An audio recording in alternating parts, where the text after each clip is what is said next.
శ్రీరం శంభు గారు, అమర్ రహే శ్రీరం శంభు గారు, జోహార్ శ్రీరం శంభు గారికి. మొదటి తరం నాయకుడు ఆదివాసుల్లో శ్రీరం శంభు గారు మరి 6వ వర్ధంతి ఈరోజు జరుపుకోవడం అనేది జరిగింది. చాలా బాధాకరమైనటువంటి విషయం. శ్రీరం శంభు గారి లేనటువంటి లోటు స్పష్టంగా తెలుస్తుంది.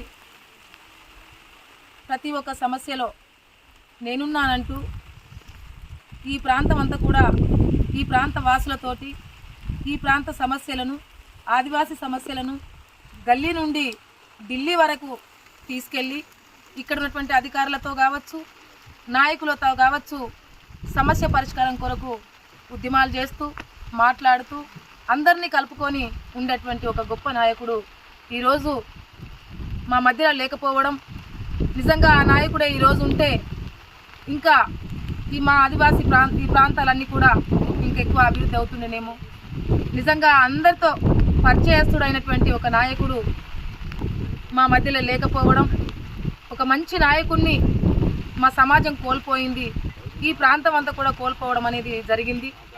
తన యొక్క ఆశయాన్ని ముందుకు తీసుకెళ్ళడానికి ఈ ప్రాంత వాసులందరం కూడా కలిసికట్టుగా పనిచేయవలసిన అవసరం ఉంది.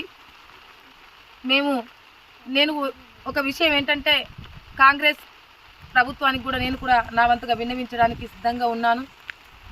తన యొక్క ఆశయాన్ని తనైతే ఏదైతే అనుకున్నారో ఆ ఆశయాన్ని తీసుకెళ్ళడానికి నేను కూడా ప్రభుత్వంతో సీతక్క గారితో చర్చిస్తాను. తను అనారోగ్యంగా ఉంది కొంచెం, కాబట్టి రాలేకపోయింది.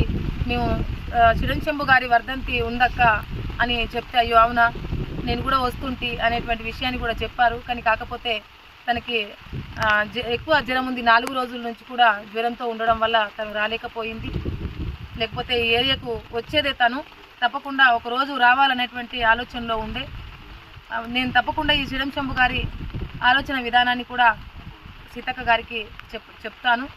తన ఆశయం ఏదైతే ఉందో, తన ఆలోచన ఏదైతే ఉందో తన ముందు తీసుకెళ్ళడానికి తప్పకుండా మేము సాయశక్తులుగా కృషి చేస్తామనేసి తెలియజేస్తున్నాను.